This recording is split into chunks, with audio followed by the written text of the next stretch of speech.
Hi, everybody, and welcome to this episode of Laws of Community. As you guys all know by now, as long as you've been with us this whole time, if you haven't, then this is new to you. But this is our third week of the month, which we do homeless to home free as our special segment for the week. And today we will be covering um, a section of homelessness that a lot of people go through. There's so many different types of homelessness as I've gone over in the past on other episodes.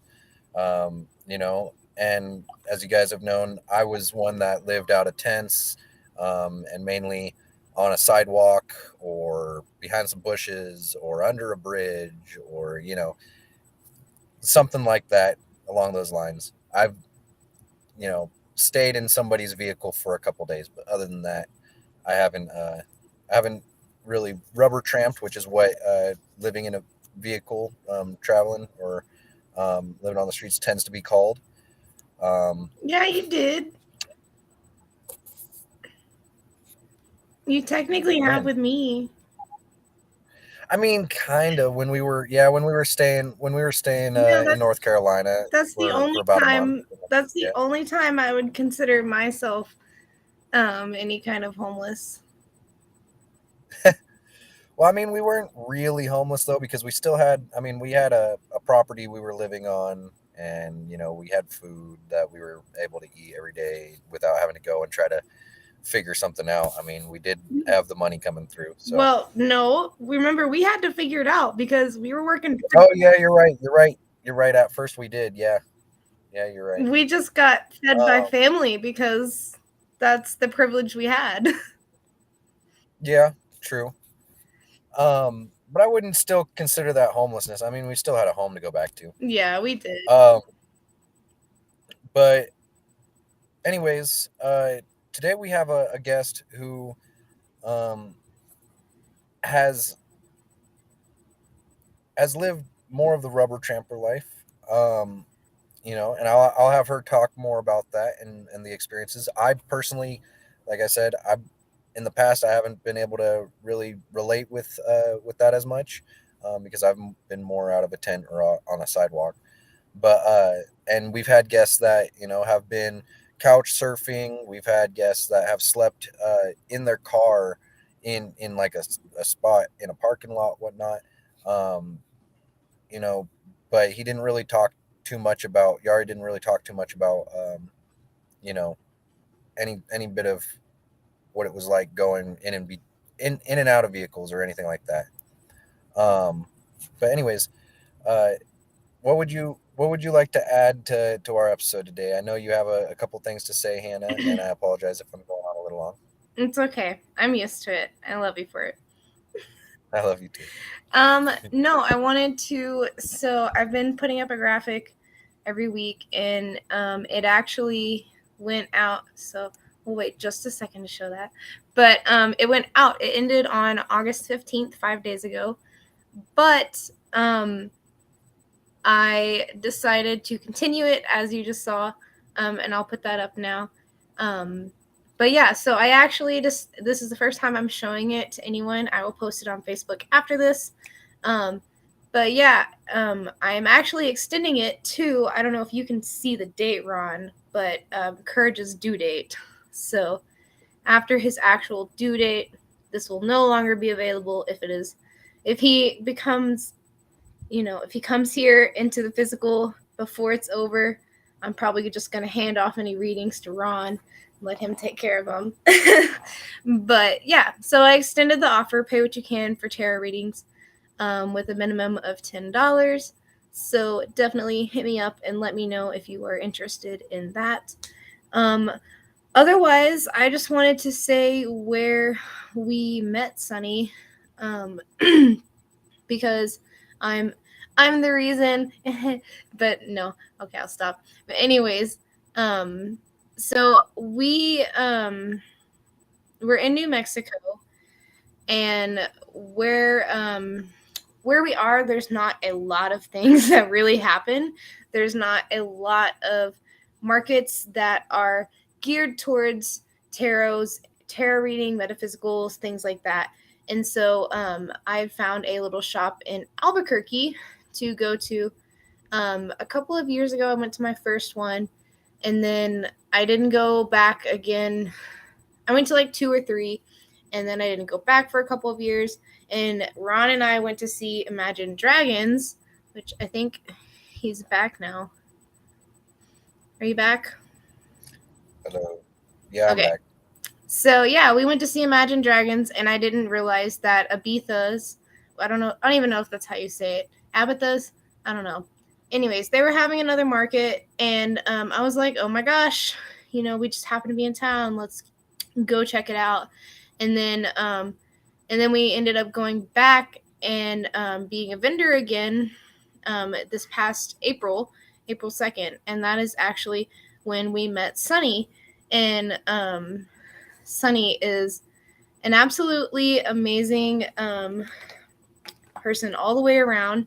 She is a spiritual counselor, a psychic medium. Jeez, I can't read. As well as a farmer, an artist, and a publisher. She offers some awesome therapy options for all of her clients. So yeah, without further ado, welcome, Sunny.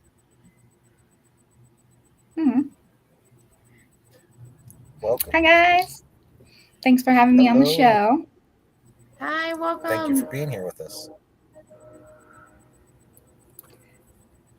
So, to start out, you want to introduce a little bit about what you do currently, and who you are a little bit today with what she had named off. And I know there's a little bit more. I'm pretty certain with what she named off earlier in the week to me. So. Sure. I'm a hypnotherapist, so full-time I'm doing that. And I'm also a full-time tarot reader and medium, psychic medium. So what else? I'm a micro farmer, so I got about 15 rows right now at my house, and I have a community garden plot at the Rio Grande Community Garden here in Albuquerque. And artists, I am an apprentice glass blower right now, so I'm learning the art of alchemy in that regard as far as my artistry goes. But I'm also making all sorts of other things like soaps and salves and candles for my shop, the Loon Apothecary. I'm taking the herbs that I'm growing and I'm putting them into the salts, into the tinctures, into the soaps. So yeah, that's me in a nutshell right now. That's awesome. And it sounds like you do quite a bit for your community, especially if you have a garden, community garden going. That's awesome. I'm curious, did any of that stem from your time of homelessness and your travels, or? Absolutely. I was diagnosed with celiac disease about 8 years ago, and that totally flipped my life upside down. So I was working in cafes a lot. I was already working with the public. I was already doing readings to an extent. But after I became celiac and I had to change my diet, I made a vow to myself that I was going to grow everything that I ate from now on. And I figured since I was already going to be growing what I ate, I might as well grow a little extra for the community and make sure that they're also eating healthy at the same time, turn it into a business since I'd already be doing it. So yeah, definitely came from that. That's awesome. So were you home around that time? Were you dealing with sleeping in and out of vehicles, or what? Will you go a little bit more into what it was that you were kind of dealing with around that time that kind of brought you this way? Sure. Let me backtrack a little bit. I love how you use the term rubber tramps and leather tramps because that's from Into the Wild, Alexander Supertramp, one of my favorites, Chris McCandless. Anyway, I've always been super poor. Like my family was always poor growing up, and we were always in somebody else's living room or in a Bronco or living at the tiniest means possible. And so we always made it work. By the time I was 15 years old, I was paying rent just to help my parents support themselves and support my little brother. It was just the four of us for the longest time. And then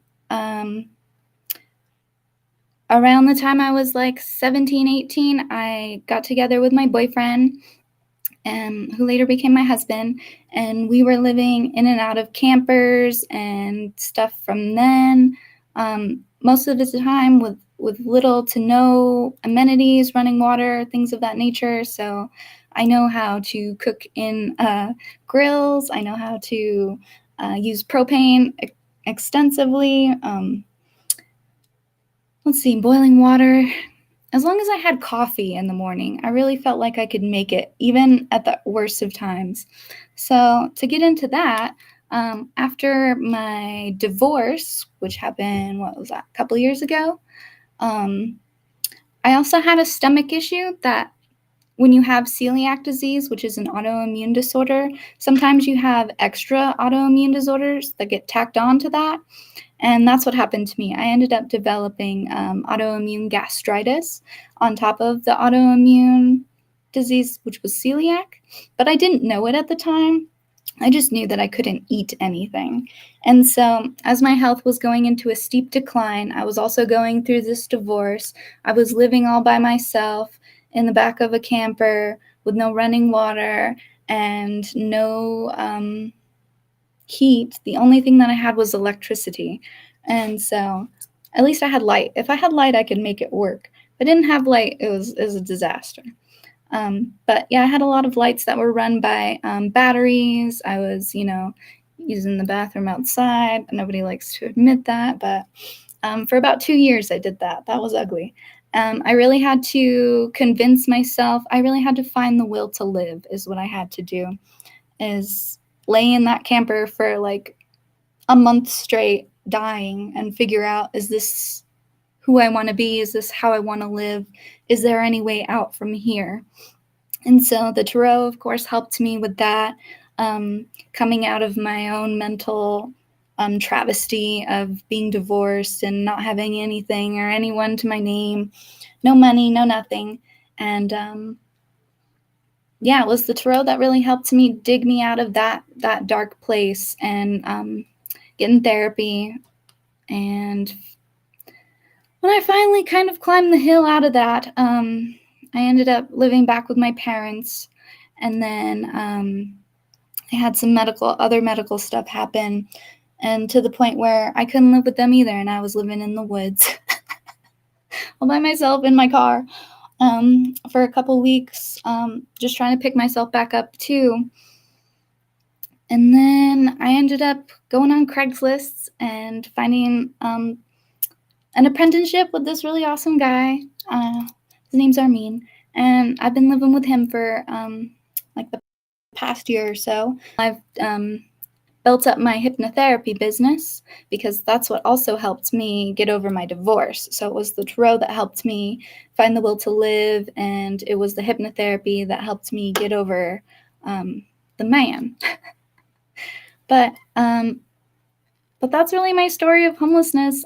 As far as the Lunapothecary goes, I'm trying to build it up to the place where I can get grants so that I can get land, so I can get funded. I have an older brother, he's like 13 years older than me, who's still living on the streets to this day. And I drive around the streets of Albuquerque hoping that I don't see him. But one of the reasons that I want to expand the Lunapothecary is to give him a place to live, to give people a place to live. I want to organize it in a way where there can be like 15 to 20 people on the compound, and they can all pay rent by bartering their time. So working in the garden, fixing, repairing things, and whatever they don't meet up to that point would be like paid for, but they'd also have a trade, or we would teach them how to have a trade. Like the people at the Lunapothecary would come out better, or like the idea would be like a rehab facility where they find a trade and they're able to do what I did in a camper, but in a much more loving environment that had water and electricity and therapy. So that's That's awesome. So Hannah's smiling real big right now because that aligns so much with what I've talked about. I personally have, because of my homelessness back in 2015 when I was hitchhiking, um, I came up with the idea that I wanted to get land at some point where my traveler buddies and everybody can come together and have a place, and live. And ultimately, now that we started the business a year ago, you know, I I came up with this idea of, instead of, just kind of going about it in a broke mindset, go about it in this mindset of, let let's collaborate, find collaboration with other entrepreneurs and business owners that are on the same wavelength, same sort of life path, and ultimately band together to create a non-for-profit organization to buy land with and build a town that is a modernized town. um, and all of it would be paid through our business's e-commerce and tourism through the town. Otherwise, everybody on the property would be, you know, putting in whatever we're putting in, and we can then barter our services together, in order to gain whatever other service, food or clothing, or somebody come and help fix up your home or whatever, have some sort of barter system like that. So I would love to definitely connect further, past this episode, and really dive in deeper with you about that, because that's something that you and I feel can really, you know make something come to fathom, or come to existence here in the short future, if we were to work together. um and then, not only that, but with your time living in the vehicles, I'm curious, did you ever like travel with the vehicle to place, or did you stay more in a localized area? um I stayed more in a localized area for the most part. Okay. So so while you were staying in a localized area, while you were living like that, were you constantly working, or were you at times where you were without work and you were really just like having to find some way to provide yourself with food or anything like that? As long as I could work, I did work. If I couldn't, if the pain in my stomach was too bad, I would do online tarot readings. I would do transcription work. I would do whatever I could find online. But when I was feeling healthy, I ended up doing like part-time odd jobs. So like some caretaking here and there, cafe work if it was available and I could get there with transportation. I worked at gardens and farms so that I could take home fresh produce. So Okay. if I could work, I did. But if I couldn't, I did online work.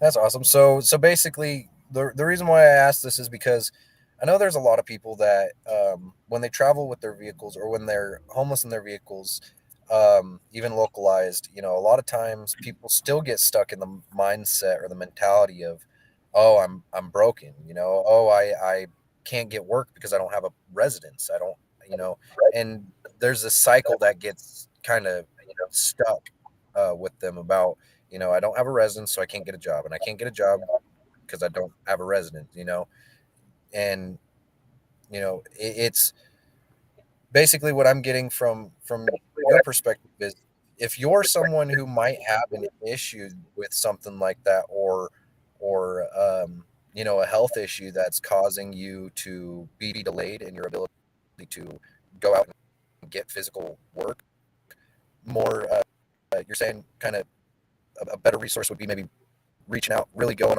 online and seeing what you could do, um, from your vehicle if you can. Um, I'd and say like what I do is not for everybody. Like everybody has their own specific skill set. So like because I'm an English major, I can do transcribing work, right? But somebody who doesn't have that background is not going to be able to do that. What absolutely. I'm saying is what you touched on was the victim mentality, saying I can't, because. Yep. which is why I ended up going into the field of hypnotherapy, which is just a modality of making you more perceptive to change your mind. So instead of just being stuck in the I can't, it's literally going into your mind and saying, well, what if I could? Well, what if I did this? Well, what if I moved one brick? You know what I mean? Human beings, we have hands and feet for a reason. We have the most amazing capacity to build and construct, and we have the same thing in our minds. So I would say to anybody who's stuck in that kind of a situation, do what you can do. If it's going out there and holding a sign, go out there and hold a sign. If you can go down to the local pantry and be like, hey, can I donate 5 hours of my time for, you know what I mean? It's everybody's individual situation, but at the end of the day, it comes down to whether or not you think you can, whether or not you believe that you can, whether or not you believe you're worthy enough to keep going. So, and that's beautiful because, you know, a lot of people really, even in a situation of getting out of, you know, a homeless situation, a lot of people still wouldn't recommend, you know, if you can only really find yourself holding a sign, do it, you know. And I really love that you said that, because a lot of people really, once they leave homelessness, they go and start being like a lot of the society that says, oh, what are you doing? Go get a job, you know. And it's sad because a lot of those people came from that position, you know. And so it's beautiful to hear somebody else that has that same mentality as I do about it, because that's how I see it. You know, if you're struggling in life, there's a lot of factors that put people in homeless positions. I mean, there's a lot of differing factors, and a lot of people think that it's mainly just drugs and addiction, or some sort of mental thing that's caused by drugs or addiction. You know, and drugs and addiction are just numbers to whatever's happening internally. So these people, I used to work at the Balloon Fiesta, and I used to work with some old people who wouldn't give any homeless person the $5 they had in their pocket. And I used to irritate the heck out of me, because I'm like, why? Why can't you just give it to them? And they'll be like, well, because they'll spend it on drugs. And I'm like, oh, so you think that you know better than them what they need.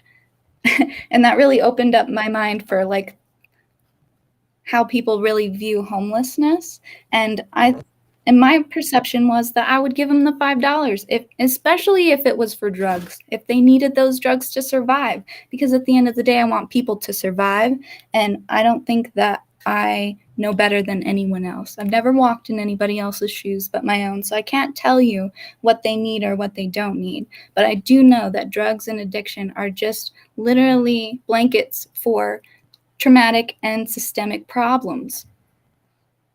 Absolutely. And that definitely goes hand in hand with you know, my experiences I've had. Because personally, I was never somebody who was heavily addicted to anything really. You know, I never really got addicted to anything other than my nicotine. You know, so for me, I never really had that issue. But I've befriended and considered a lot of people, my family, that I've met on the street. And you know, a lot of them, there were certain times when I was homeless with them where, like, you know, I'd get a little bit of money, and one of my buddies, he'd be like, man, I'm really you know, I'm really having issues today DTing, because, you know, they're an alcoholic, and without that one beer, because it a lot of times, you know, they just want one beer. A lot of alcoholics, that's all they need, because if they're DTing, they can go, their body can go into an absolute shock and start shutting down, and their kidneys can start failing on them. You know, and a lot of people Absolutely. don't realize that, you know, and that one beer could have just saved their life. You know, I've had a couple friends have to be rushed to you know, like a cop might show up and get them, and they'll be like, take me to the detox facility at the jail. Take me to the detox, because I need it. Like, I need the right nutrients. I need all the things in my body to help me just be done. I need to not have it, and it's beautiful that you definitely with even the experiences you've had, where you've decided to really focus on your inner self, has that's something that I feel your message is powerful towards the homeless community, because that is really the one thing that will save a lot of people on the streets, is understanding what it is inside themselves that is causing them to continue that cycle, and not allowing them to push past. And I really appreciate you for everything you've said. I'm sorry if my audio is terrible. I totally agree. It's all but, right. I really appreciate with everything you've said so far. Do you have any questions you want to ask her before I ask? No, I don't have any questions. I was just going to talk a little bit. That way we didn't have to hear your crackly voice. I mean, I love you. Mine might be bad too, because it looks slow to me. But anyways, no, I absolutely agree with everything that you said. And I love everything that you said, Sunny. I'm so glad that we were able to have you on. And I will...